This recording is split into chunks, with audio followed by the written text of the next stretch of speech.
Good morning students. Class 12th fifth day. आपके गद्य part में जो सेकंड चैप्टर है वो है बाजार दर्शन। राइटर है जैनेन्द्र कुमार और जैनेन्द्र कुमार का परिचय इस प्रकार है। प्रसिद्ध उपन्यासकार जैनेन्द्र कुमार का जन्म 1905 ईस्वी में अलीगढ़ में हुआ था। बचपन में ही इनके पिता का देहांत हो गया और इनके मामा ने ही इनका पालन पोषण किया। इनकी प्रारंभिक शिक्षा दीक्षा हस्तिनापुर के गुरुकुल में हुई। इन्होंने उच्च शिक्षा काशी हिंदू विश्वविद्यालय बनारस से ग्रहण की। 1921 में गांधी जी के प्रभाव के कारण इन्होंने पढ़ाई छोड़कर असहयोग आंदोलन में भाग लिया। अंत में ये स्वतंत्र रूप से लिखने लगे। इनकी साहित्यिक सेवा के कारण 1984 1984 ईस्वी में इन्हें भारत भारती सम्मान मिला। भारत सरकार ने इन्हें पद्म भूषण से सम्मानित किया। इन्हें साहित्यिक अकादमी पुरस्कार भी प्राप्त हुआ। इनका देहांत सन 1990 में दिल्ली में हुआ। रचनाएं।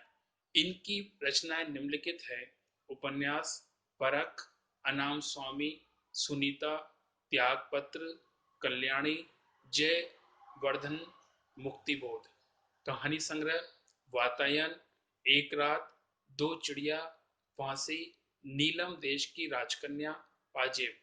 कहानी निबंध संग्रह प्रस्तुत प्रश्न, जड़ की बात, पूर्वोदय, साहित्य का श्रेय और प्रेय, सोच विचार, समय और हम। साहित्यिक विशेषताएं।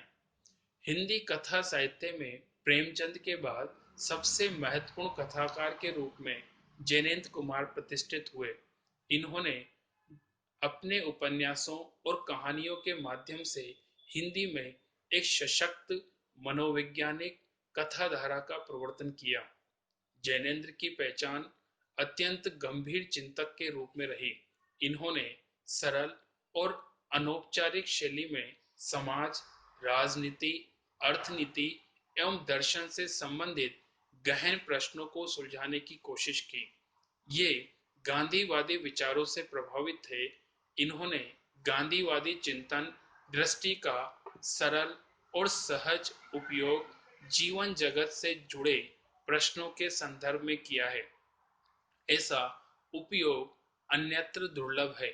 इन्होंने गांधीवादी सिद्धांतों जैसे सत्य, अहिंसा, आत्मसमर्पण आदि को अपनी रचनाओं में मुखर रूप से अभिव्यक्त किया है।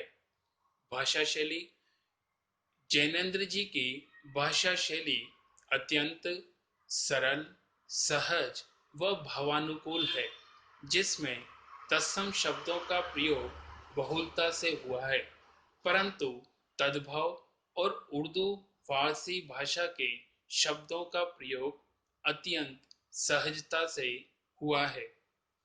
अब है आपके पाठ परिचय के साथ साथ पाठ का प्रतिपाद्य और सारांश। प्रतिपाद्य।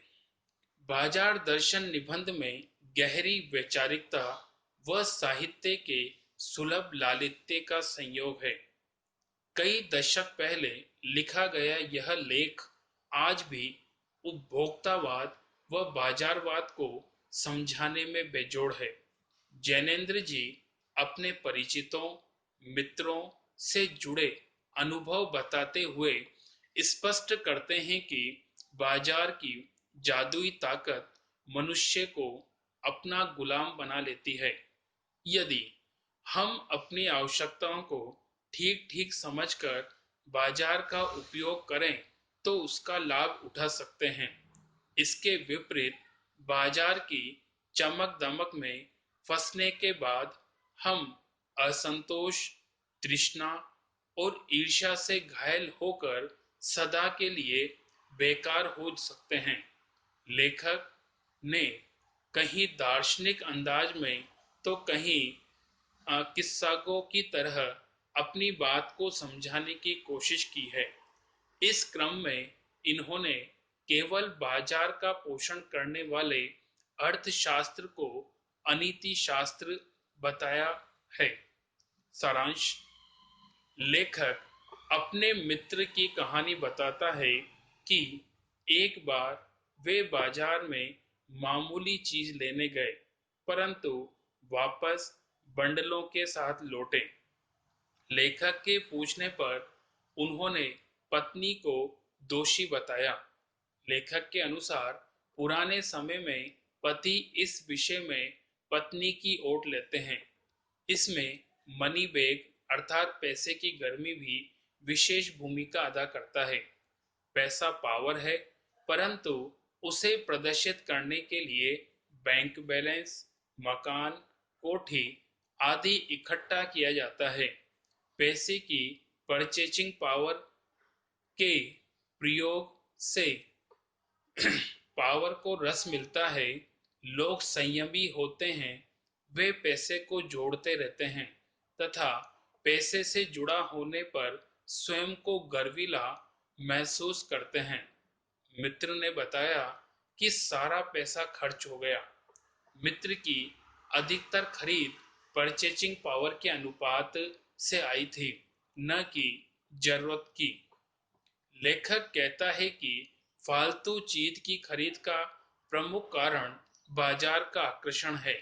मित्र ने इसे शैतान का जाल बताया, पर ऐसा होता है कि बेहया ही इसमें नहीं फंसता। बाजार अपने रूप जाल में सबको उलझाता है। उसके आमंत्रण में आग्रह नहीं है। ऊंचे बाजार का आमंत्रण मूक होता है। यह इच्छा जगाता है। हर आदमी को चीज की कमी महसूस होती है। चाह और अभाव मनुष्य को पागल कर देता है। असंतोष, तृष्णा व ईर्ष्या मनुष्य सदा के लिए बेकार हो जाता है।